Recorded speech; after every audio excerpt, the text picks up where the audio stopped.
Ja, goedemiddag. Ik kom een cadeautje aanbieden van eigen bodem. Nou, dat is goed zeg. Ja. Dit is een pak melk. Nou, heerlijk. Friesland Campina wil met deze actie, zoals Jerien Snits, reclamemeidje voor het product molken. En Sjenlitten werd het wij komt. Op de pakken van Friesland Campina staat er een code. Daarmee kan op internet zien worden van wat voor plaats de molken komt. De molken wordt uitgedeeld door teams van boeren en meiwerkers van Friesland Campina. Landelijk doggen er 5000 boeren mee.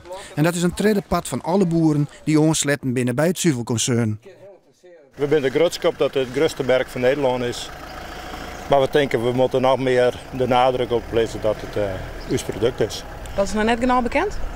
Nou, bekend, bewust hè, dat je bewust de melk van eigen boom drinken. Zo zit je natuurlijk jongen. Hè? Denken van je hoofdgetuigen laten ze me redden. Nou, zet jullie er net uit.